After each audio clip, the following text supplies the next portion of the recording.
Eh bien bravo, vous êtes les derniers courageux à rester jusqu'au bout. Et donc vous allez subir une petite conclusion. Rassurez-vous, ça va bien se passer, ce sera indolore et surtout ça va pas durer très longtemps.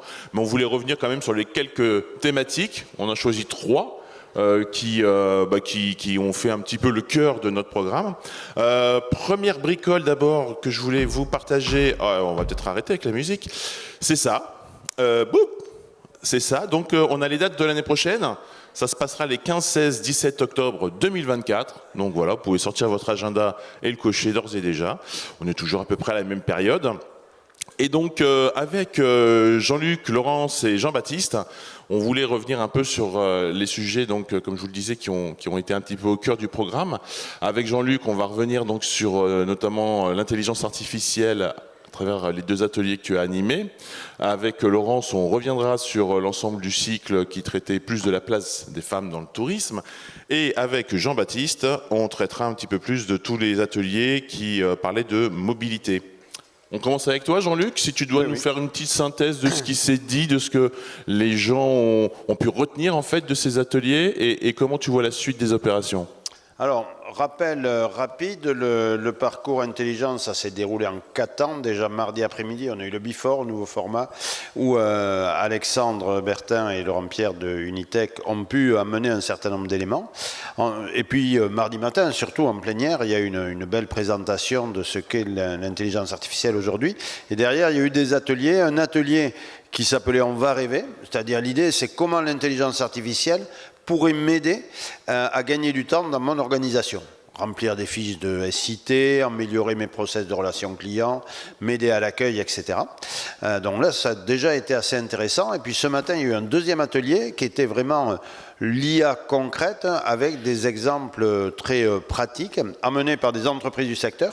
Studio Juillet et Raccourci qui ont montré des réalisations, comme par exemple, on connaît tous Fairguest, qui a montré que l'intelligence artificielle, c'est pas que ChatGPT et l'intelligence générative qui existent depuis 1 an, mais ce sont également pas mal de solutions qui déjà font appel à l'intelligence générative. Alors à 9h05 du matin, les participants ce matin, ils ont eu droit à une démonstration de l'organisation des bases de connaissances vectorielles dans le deep learning. On en a perdu quelques-uns pendant 3 minutes, mais après ça a été bien rattrapé. Alors là, je félicite Nicolas quand même de Raccourci qui nous a fait un truc assez super. Et on a eu également un OGD, l'Office de tourisme de Chamonix, qui a montré ce matin une réalisation d'une campagne de communication faite avec l'aide de l'intelligence artificielle, autant pour faire du brainstorming en interne, une utilisation très intéressante de ChatGPT 4, qu'avec l'utilisation de l'intelligence artificielle pour créer des images, mais retouchées après avec un directeur artistique. Donc la campagne dit que les images sont générées par l'intelligence artificielle, sublimées par l'homme, parce qu'il y a eu une intervention humaine. Donc ça, c'était un peu les 3 ateliers et les grands enseignements. Premier, c'est ce qui a été un message clair et répété. Je pense que ça s'est bien passé, qu'on n'a pas fait la même erreur l'an dernier quand on parle des métavers. C'est l'intelligence artificielle n'est pas une intelligence surnaturelle. C'est un outil qui est piloté par l'homme, donc c'est un outil puissant, mais qui finalement est une machine, donc qui fait ce qu'on lui demande. Le deuxième message, c'est que utiliser l'intelligence artificielle, finalement, ça ne sert pas à grand-chose si on ne connaît pas son métier, si on n'a pas au départ une expertise. C'est-à-dire que le post écrit par ChatGPT pour être publié sur les réseaux sociaux, il sera plate, comme on pourrait dire les cousins québécois, si on n'a pas au départ une stratégie de contenu et si, par exemple, on ne connaît pas bien l'offre du territoire. Donc vraiment, ça c'est important, il faut avoir son expertise. Troisième message, c'est que l'IA peut vraiment faire gagner en productivité, c'est-à-dire on peut économiser des tâches qui sont compliquées, mais il y a 2 temps qui sont importants, qu'il faut vraiment soigner, c'est l'avant et l'après. L'avant, c'est pour rédiger la commande qu'on va donner à l'intelligence artificielle, ce qu'on appelle le prompt. Et là, il y a vraiment toute une connaissance à avoir, il faut se former, parce que c'est un vrai challenge de rédiger ces commandes. Et puis l'après, c'est pour vérifier. parce que l'intelligence artificielle, notamment l'intelligence artificielle générative, a des hallucinations, c'est-à-dire quand elle cherche le mot suivant, des fois elle va écrire des bêtises, et donc évidemment il faut toujours vérifier, on est vraiment sur un process, l'IA ne fait pas tout. Quatrième message, c'est que l'interaction humaine est toujours essentielle. Donc, par exemple, ce que je disais sur l'Office de Chamonix, avec ces images qui ont été créées par l'IA, mais ensuite un directeur artistique les a retravaillées. Cinquième message, c'est que ça ne date pas d'aujourd'hui. Hein, l'IA, aujourd'hui, c'est l'IA générative, mais le fait d'utiliser le deep learning depuis plusieurs années, c'est fréquent. Alexandre nous a montré que dans notre GPS ou bien dans la façon de taper les messages qui sont pré-tapés, c'est de l'intelligence artificielle également. Simplement, ChatGPT a mené un incroyable éclairage, et c'est pour ça que là, tout le monde se dit, c'est évident. Le sixième message, c'est que tous les métiers dans nos organisations peuvent être concernés pour avoir un accroissement de productivité ou pour se faciliter la tâche ou pour amener des éléments nouveaux. Ça peut être l'accueil avec des bases de connaissances interrogeables en langage naturel, les assistants vocaux, la traduction. Ça peut être la promotion, on a parlé de campagne de communication, ou bien on a montré une vidéo où finalement on arrive à traduire le discours d'une personne avec les lèvres qui bougent comme dans la langue de traduction. Donc vraiment, ça s'appelle Agen et c'est assez impeccable pour la promotion, par exemple. L'observation avec l'analyse des données. On a parlé aussi de relations prestataires, comment faire un mini-audit d'un prestataire, les avis clients, le site web avant d'aller lui rendre visite, la commercialisation, la relation client, etc.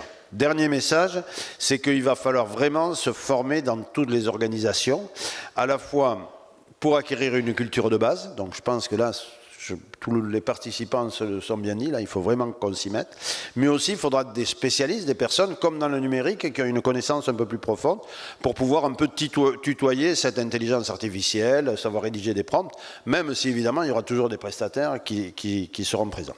En conclusion, moi j'ai eu une impression un peu des années 2010 sur un certain stupéfaction heureuse, engouement, de se dire ah ouais là il y a quelque chose de vraiment nouveau, va vraiment falloir qu'on s'y mette un peu quand la première fois où on parlait de Google Maps ou d'Instagram, etc. Donc une vraie prise de conscience, il va falloir y aller. Donc d'après moi, c'est pas la dernière fois qu'on parle d'intelligence artificielle aux ET.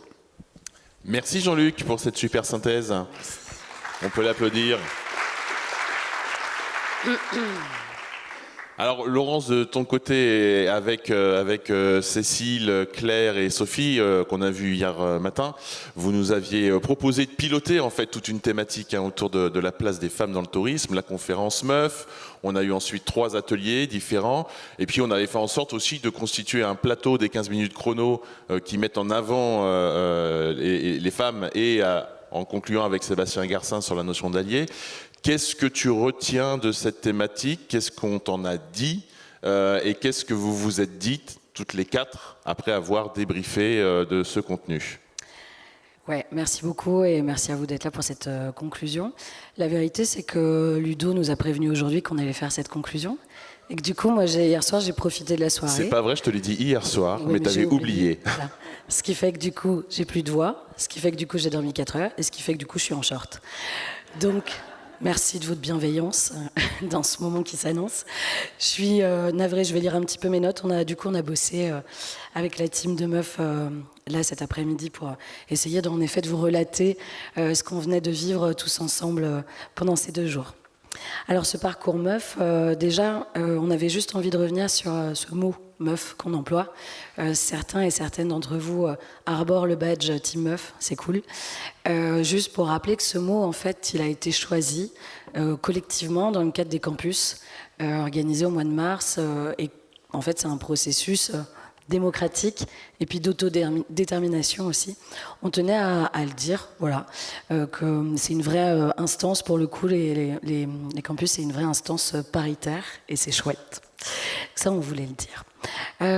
D'autre part, on voulait dire également que en vivant ces 2 jours avec vous et en voyant se déployer tous ces formats, en fait, on s'est aperçu, on n'en avait pas conscience avant, mais on s'est aperçu qu'on n'aurait pas pu faire ça sur un autre événement pro du tourisme.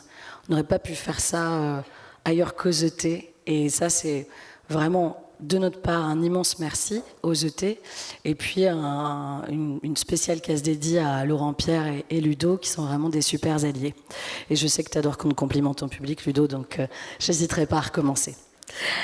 Alors, on va revenir un petit peu sur les sujets qu'on a traversés.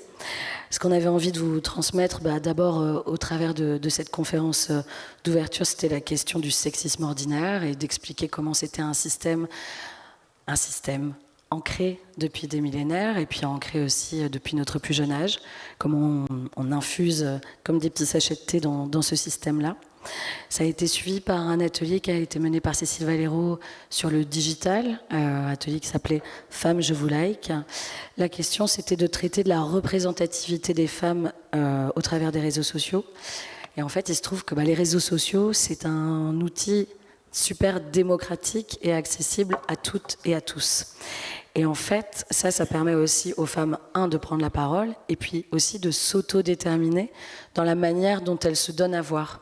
C'est un peu la fin du male gaze dont on parlait hier, c'est ce regard masculin qui est venu normer la façon dont les femmes se représentaient. Alors c'est peut-être le début de la fin du male gaze, après c'est pas complètement la fin du patriarcat, hein. Il y a quand même encore beaucoup de représentations féminines qui sont codées au masculin dans les réseaux sociaux. Mais voilà, c'était le propos de cet atelier. Cet atelier qui a donné suite à l'atelier de Sophie Moreau, qui je pense a probablement pris une insolation avec ses collègues sur le bassin. Donc on salue le courage des participantes et des participants et évidemment des meufs qui ont animé cet atelier. Bref, c'était super, vous étiez là. Le propos de cet atelier, c'était de relater des travaux qui ont été effectués dans le cadre d'un mémoire de recherche qui montre que le voyage aussi, il est codé au masculin. Désolé. Et puis le principe, c'était de montrer qu'il y avait énormément de voyageuses et d'aventurières qui avaient traversé le monde, mais qu'elles avaient aussi été invisibilisées. Et que pourtant, aujourd'hui, les femmes qui voyagent à titre pro ou à titre perso, elles sont de plus en plus nombreuses et en fait, elles représentent un marché économique à prendre, qui n'est pas du tout une niche en fait. Donc il y a un vrai sujet pour nous en tant qu'industrie du tourisme, et il y a un vrai intérêt économique à s'y intéresser, à développer des offres et à développer aussi une communication adaptée pour ce segment. Alors, tu as parlé des 15 chronos qui étaient 100% meufs, en effet. Bon, Sébastien Garcin n'est pas vraiment une meuf, mais vous voyez ce que je veux dire. Tout à fait, j'y viens. Alors, Jean-Luc a bien écouté. Sébastien est un allié, en effet. Ces 15 chronos nous ont montré une prise de parole au féminin qui, pour nous, s'est caractérisée par le dévoilement en fait, d'une identité au féminin qui se distingue par sa diversité. Vous avez vu des femmes très singulières. Il y a vraiment eu 4 singularités d'individus en fait, sur le plateau. Et ça nous a vraiment sauté aux yeux en fait, cette année. Le fait, voilà. Je ne sais pas ce que vous en pensez, vous. Et puis, en effet, Sébastien est revenu sur cette notion d'allié. Jean-Luc, tu as la définition de l'allié? Non, je ne te fais pas ça. Tu veux? Non, il a dit que c'était un chouette rôle d'être allié. C'était sa conclusion. Absolument. Je vous la rappelle, la définition quand même, parce qu'elle ne fait jamais de mal à être réentendue. L'allié, c'est celui qui ne subit pas d'oppression ou qui n'a pas la sensation d'en subir, mais qui en prend conscience et qui souhaite s'associer à ce combat-là et à faire changer les mentalités. Le dernier atelier du parcours meuf vient de se terminer, vous y étiez peut-être. C'était l'atelier animé par Claire Louera, Liberté, Égalité, Sororité, qui est revenu sur la question de l'égalité femmes-hommes. L'idée, c'était aussi, donc dans le cadre du travail, c'était aussi de retracer tout le parcours employé, collaborateur, collaboratrice, notamment au travers des processus d'embauche, que ce soit au travers des annonces d'emploi, des fiches de poste, des entretiens d'embauche, et de se dire comment est-ce qu'on peut dégenrer au maximum ces processus-là. Et puis l'idée, c'était aussi, bien sûr, de se questionner sur la manière dont on peut travailler à réduire le plus possible les inégalités de rémunération et de représentation. On voulait redire que... Je prends trop de temps? Tu me regardes comme si je prenais tout ça va? Non. Oui, vous êtes d'accord? Non, j'allais tout juste te relancer, tu vois, parce que je sentais que tu allais partir sur un autre sujet, mais tout va bien, vas-y. Super. J'allais en effet partir sur un autre sujet, mais qui n'est pas tant que ça. Ludo l'a dit hier à la fin de la conf des meufs, sur le fait qu'en fait, il y a quelques années, le plateau des ET, il n'était pas du tout paritaire, et que aujourd'hui, ça y est, on est sur une parité des speakers et des speakers, ce qui est très cool, d'une part. Donc on voulait dire merci encore. Et puis aussi, on voulait dire qu'on était très heureuse de voir toutes ces femmes qui montent sur le plateau, parce que, en fait, on l'a dit, ça a été dit l'an dernier en atelier, on sait qu'être une meuf et monter sur un plateau et s'exposer, c'est pas exactement pareil que quand on est un homme. Et bravo à toutes ces femmes de l'avoir fait. Bienvenue aux prochaines. Et puis, redire que si ça se passe ici, c'est aussi parce que les ET, c'est ce qu'on appelle un safe space, en fait. C'est un endroit qui est safe. C'est un endroit où nous, meufs, en fait, on se sent bien. Et c'est pas toujours le cas. Donc merci pour ça. Un constat qu'on a partagé sur les ateliers, c'est que, alors quand je parle des ateliers, je parle bien des moments où vous n'étiez pas obligé d'être ici en plénière et d'écouter les contenus qu'on vous donnait. Donc sur ces 3 ateliers, en fait, on a constaté que les hommes étaient très peu présents. Ce qui peut sembler étonnant, puisqu'en fait, on a parlé de stratégie digitale, on a parlé de marché économique émergent, on a parlé de recrutement, et ça nous semble être des thématiques stratégiques et prioritaires pour l'ensemble des structures représentées ici. Et on a vu que pour certains et certaines, en fait, ce qu'on évoquait, c'était pas un sujet.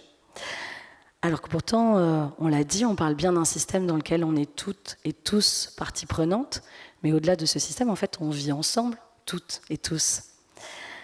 En fait, notre intention en bâtissant ce parcours, c'était qu'on y aille tous ensemble.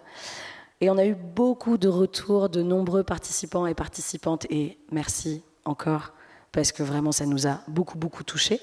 Et on a bossé dur pour ce sujet, donc c'est vraiment très cool. On a vu que certains et certaines avaient été touchés personnellement.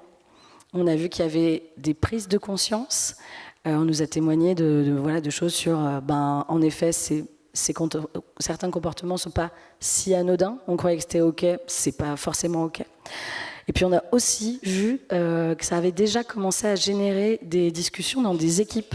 Dans le cadre du travail, il y a déjà des équipes qui ont commencé à se dire hier soir, là, vas-y, on y va, comment on fait? Donc ça, c'est vraiment une très très bonne nouvelle. Alors on sait que c'est pas un sujet facile, qu'il faut le prendre le temps de l'infuser, de le digérer. Mais on peut se dire peut-être tous ensemble que on peut continuer à s'informer, à lire, à observer, à se questionner, à changer les codes. On peut continuer à essayer aussi d'essaimer autour de nous pour que demain, ça soit réellement plus un sujet. Voilà. Merci beaucoup, Laurence. Et effectivement, pour une synthèse improvisée, c'était très très bien. On va terminer avec Jean-Baptiste sur un sujet qui prend beaucoup d'importance depuis quelques années. Julien de Labaca me rappelait tout à l'heure que, en fait, on avait été la première manif dans le tourisme à lui dire « Ok, ouais, ça serait intéressant qu'on l'aborde », quand a priori il se faisait un petit peu jeter de partout. Et maintenant, c'est nous qui essayons d'aller voir les gens de la mobilité et eux qui continuent un peu de nous jeter. Donc peut-être qu'un jour on arrivera à se croiser.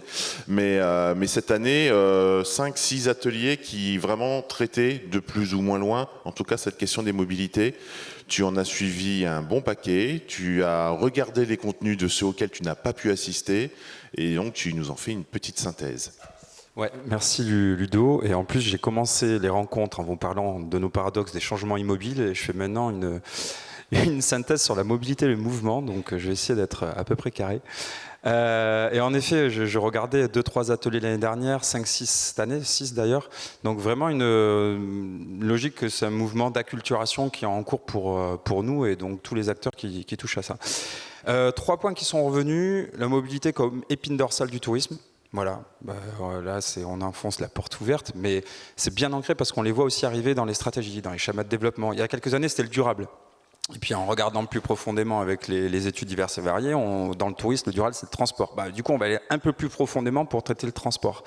Et peut-être pas que les mobilités douces, mais vraiment tout le parcours. Et là, les différents ateliers suivis ont vraiment mis le doigt dessus, et notamment pour toucher les attentes sur les mobilités, voyager rapidement, économiquement, écologiquement, confortablement, et de réussir à ce que ces deux secteurs qui ne se parlent pas réussissent à parler. Et là, on revient sur comment bosser ensemble, mais aussi sur le sujet clé de la data. Je reviendrai un petit peu dessus, étant particulièrement une bille sur le sujet. Donc, j'ai beaucoup appris pour le coup. Troisième point, c'est que tous les ateliers sont venus chercher par la présentation d'outils, de placement de produits aussi, de pratiques qui sont faites par les territoires, les entreprises, de réduire, voire savonner, lisser tous les irritants. Et ce qui était hyper important, c'est que c'était les irritants côté usager, donc accès sur fréquentation des transports, accès au transport lui-même, accès à l'information pour aller sur les transports. Mais aussi, on a traité le côté back-office. L'irritant pour chaque chargé de mission ou de projet ici qui commence à bosser avec les acteurs de la mobilité, où il faut apprendre à se parler, à avoir le même jargon, la même temporalité, quand d'un côté on pense nous tourisme, et le côté transport pense le transport des va-et-vient du quotidien des habitants d'un territoire. Donc c'était assez intéressant parce qu'on est parti gratter ça sur le projet, mais aussi sur le design parfois des outils. Il y a une formule qui a été sortie, je ne l'ai pas exactement en tête, mais plus c'est propre, plus c'est beau sur la partie visible de l'appli, du site, plus il y a un travail de dingue en amont en fait. Et donc on a été gratté cet invisible aussi. En tout cas, ça a touché deux problématiques. Ce que j'évoque un peu en introduction, c'est comment faire pour que ces deux secteurs, tourisme et transport, fluidifient leur collaboration. On va rester déjà sur ça. Et comment faire pour que nous, les OGD, on soit utiles sur ce sujet de transport. Vraiment utile, pas juste faire un outil, vraiment utile, et d'aller chercher ce point-là. Donc moi, ce que j'ai vu en mixant les ateliers, deux entrées, l'entrée, le parcours du voyageur, tout le monde l'a en tête, le avant, pendant, après. Donc si je mixe les différentes solutions, sur la préparation de séjour, on a vu le MAS, le Mobilité as a Service, vous irez chercher sur Wikipédia si vous n'avez pas encore acquis la notion, mais le MAS de récepteurs sur les longs trajets, notamment développé sur l'agence Savoie-Mont-Blanc avec la solution Antidote. Je suis en préparation de séjour et l'outil m'envoie du train, de l'avion, des transports, etc. Et j'ai toute cette donnée qui me ressort proprement avec des propositions jusqu'à l'achat. En préparation de séjour, on l'a vu aussi avec les voyages bas carbone et les expérimentations qui ont été menées en Nouvelle-Aquitaine, j'ai des propositions d'offres qui existent avec accès en train, hébergement, restauration, activités, visites, etc. avec que des acteurs qui sont engagés dans la transition énergétique, durable. Et donc là, on est tous sur de la partie préparation inspirationnelle, et je fais les voyages bas carbone me font la liaison parce qu'on rentre directement après sur la consommation sur place, puisque là pour le coup c'est pas juste de l'inspiration, c'est des choses qu'on peut faire sur place. Et là sur l'offre et information sur place, ce qui m'a particulièrement marqué, je reviens à l'histoire de la data, c'est le rôle qu'on a sur la véracité de l'information. Et là je vous invite à rencontrer un personnage de notre réseau qui s'appelle Jérôme et qui gère l'office de tourisme du Seignanx et qui travaille depuis des années à l'outil cartographique, donc l'outil de base de la mobilité, la cartographie, et qui traite la donnée pour que son office de tourisme soit office de tourisme de la mobilité, des loisirs, de la culture, qui travaille beaucoup sur l'habitant et qui a une liaison sur l'usage et non pas tourisme ou habitant. L'autre élément, une fois qu'on est sur place sur ce parcours client, c'est ce qu'on a vu dans les Charentes avec l'itinérance douce et notamment l'outil Loupi, qui était aussi là pendant les quelques jours, les 2 jours, je veux dire les 3 jours où on était là.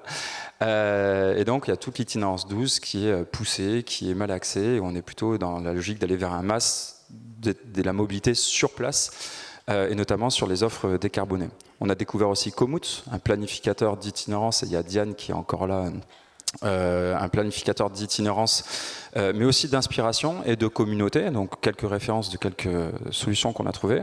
Et puis dans le parcours voyageur, il y a aussi le geste 64 qui a été évoqué.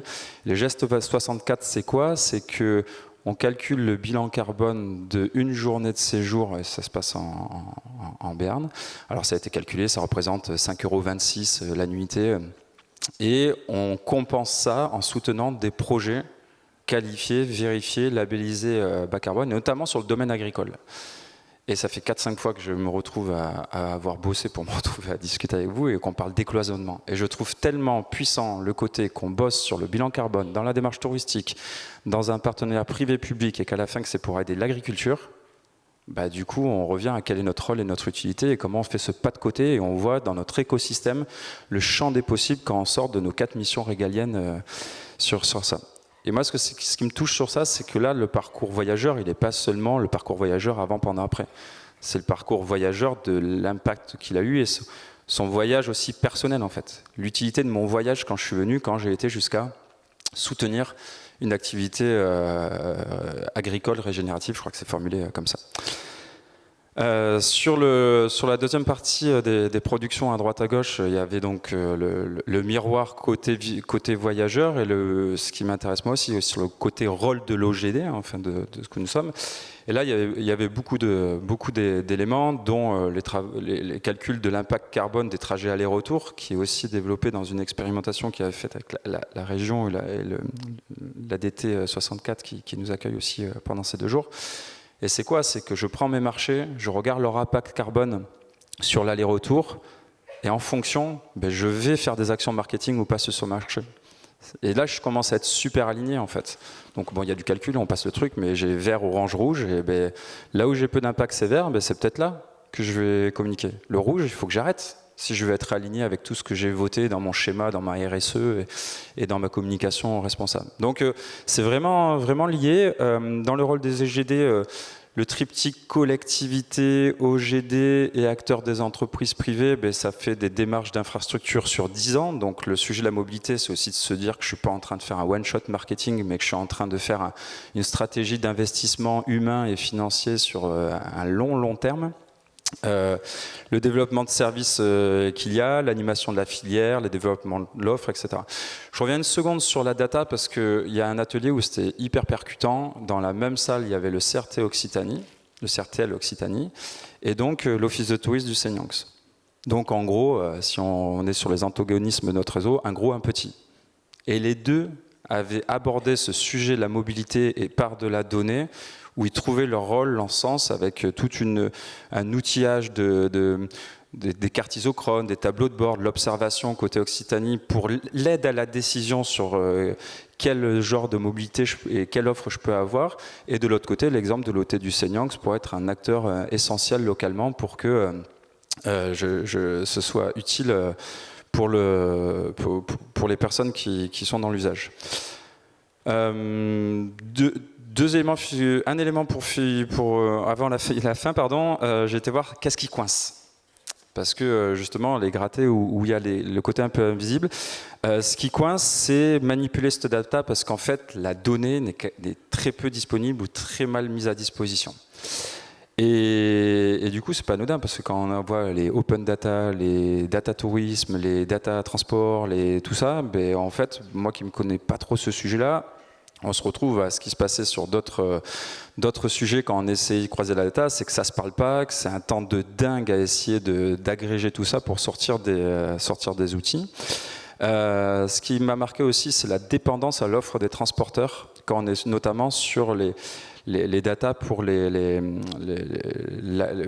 sur le territoire. Quand on sait que la préparation de séjour se fait 6 mois avant, mais qu'en fait les données horaires des trains arrivent 3 mois, à un moment, ça ne matche pas en fait entre le parcours client et l'outillage que je suis en train de mettre en avant. Ce qui coince aussi, c'est de garder la foi. Ça a toujours été évoqué avec beaucoup de smiles et des petits trucs on se comprend mais c'est compliqué, mais on voit que ceux qui sont en train de labourer le terrain, de tester, d'expérimenter, pour tous ceux qui vont arriver sur ces sujets-là avec 2 ans, 3 ans de décalage, sont en train d'essuyer les plâtres de façon assez forte. Et donc sur ce point-là, c'est les 3 éléments qui m'ont marqué. Pour finir, Pour conclure, ouais. Sur quoi on se projette? Des méthodes d'acculturation et de découverte comme les Learning Expeditions. Il y a 12 personnes qui sont allées faire du vélo dans Pau pour voir un peu le rapport d'étonnement, les irritants et voir qu'est-ce qu'on peut changer quand on pratique vraiment et non pas quand on est derrière son bureau à faire de la théorie. La bascule sur des offices de tourisme, mais des loisirs, mais de la mobilité, et du coup qui demande d'être acculturé à ces sujets-là. Et puis je ne pouvais pas vous les lâcher sans 2 questions. L'avantage à échouer sur ce sujet. L'avantage à échouer sur ce sujet, c'est continuer à se concentrer sur d'autres sujets. Parce que Google fait super bien les transports. Pas de problème avec la donnée qu'il récupère. Et l'inconvénient à réussir, évidemment, j'ai la deuxième, mais l'inconvénient à réussir ça, c'est d'avoir passé le temps à se questionner où est-ce qu'on est utile, efficace et pertinent pour traiter ces 77% de gaz à effet de serre qui proviennent des transports dans le tourisme. Et donc, de rectifier un peu le temps humain et les actions à mener par rapport à cet enjeu climatique qui nous guette tous. Merci. Merci beaucoup, Jean-Baptiste. Merci beaucoup à tous les trois. Parce qu'effectivement, c'était un exercice un petit peu de dernière minute, pas forcément simple en lendemain de soirée à assumer comme ça. Et vous l'avez brillamment réussi tous les trois. Je vous redis pour ceux qui n'étaient peut-être pas là quand on a débuté cette session, mais les dates de l'année prochaine, donc c'est 15, 16, 17 octobre, toujours mardi, mercredi, jeudi. Moi, j'ai envie de retenir deux mots qui, je trouve, ont été fortement répétés pendant toute cette édition, c'est respect et responsabilité. On l'a bien senti évidemment sur le thème que vous avez soulevé avec ton collectif, Laurence, se respecter les uns les autres. On est tous responsables de ce qui se passe. On le voit aussi dans toute la communication, et notamment le dernier atelier qui a lieu ici. Dans toute notre communication, on sent bien qu'on a une responsabilité pour notamment avoir des consommateurs qui soient un peu plus responsables, éco-responsables, pour qu'ils soient aussi dans une communication plus transparente, plus inclusive. Et ça, c'est quand même quelque chose d'assez nouveau, d'assez récent. On a parlé d'influence responsable également. Donc tous ces sujets-là, je trouve, sont de plus en plus prégnants et nous amènent vers des sujets qu'on n'avait pas forcément l'habitude de traiter, vers en fait un projet de société presque à travers le tourisme. J'ai bien aimé aussi les apports de Clément Simoneau, des oiseaux de passage, où on sent bien qu'aujourd'hui on a la capacité et on peut se donner les moyens de jouer un vrai rôle pour faire un petit peu évoluer notre société dans le bon sens, et que le tourisme a vraiment sa part là-dedans, et que de plus en plus les acteurs exogènes qui nous regardaient de l'air de dire ah, vous êtes des touristes, vous, hein, ah, vous avez la belle vie toute l'année, commence à se dire, un, c'est une économie, deux, c'est un facteur de société, et trois, c'est un droit, ça a été plusieurs fois répété, les loisirs, les vacances, c'est un droit, ça fait du bien à tout le monde, et j'ai un ami et collègue qui aime souvent dire ça, mais vous avez des métiers extraordinaires où vous fabriquez des souvenirs aux gens, vous leur mettez des paillettes dans les yeux. Donc continuons à bien nous amuser, à bien échanger, à bien se respecter, à se mettre en responsabilité, parce qu'on a vraiment un rôle à jouer et il faut qu'on en soit tous conscients, et il faut qu'on le fasse tous ensemble et pas les uns contre les autres à se mesurer dans des baromètres ou autres sujets comme cela. Merci à tous en tout cas de votre venue, de votre participation active, de votre bonne humeur, de vos retours. Vous allez recevoir d'ici mardi une enquête de satisfaction. Ça nous aide vraiment beaucoup, vous la remplissiez, ça prend pas beaucoup de temps, ça nous donne beaucoup de billes pour bosser ensuite quand on se réunit pour le campus. Vous pouvez d'ailleurs vous porter volontaire pour participer à ce campus qui a toujours lieu chaque année fin mars, parce qu'on espère bien vous préparer une 20e édition qui sera au moins aussi bien que la 19e. Voilà, merci.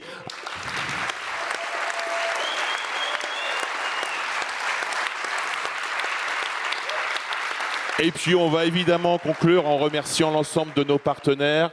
Un grand merci à toute l'équipe d'Unitech, évidemment, qui est la cheville ouvrière de tout cela. Vous avez probablement croisé Laurent Pierre, Charlène, Karine, Alexandre, Émilie. Évidemment, toutes les équipes de la Mona aussi, puisque JB et ses collaborateurs, collaboratrices, dont Loïc et qui d'autre était là de chez toi déjà, et Sophie, évidemment, était là, et d'autres qui nous aident aussi tout au long. J'ai envie de remercier le collectif des meufs qui a drivé tout ce sujet-là depuis le campus. Et puis évidemment les équipes du Palais Beaumont, toutes les équipes en régie, Nicolas, Stéphane et Jérôme qui captent nos vidéos et qui, comme d'habitude, va faire l'exploit de tout nous mettre en ligne d'ici le début de semaine prochaine. Et donc si tout va bien, dans l'email avec le questionnaire de satisfaction, vous aurez sûrement aussi l'accès aux vidéos peut-être un peu plus tard à toutes les photos de Maria aussi. Je sais que chaque année, nombreux d'entre vous vont y trouver leur nouvelle photo de profil. Voilà, bon retour à tous, ceux qui partent dès maintenant. Sinon, belle soirée à Pau. Il fait encore beau jusqu'à demain. Comme on s'en va, après il pleuvra. À bientôt.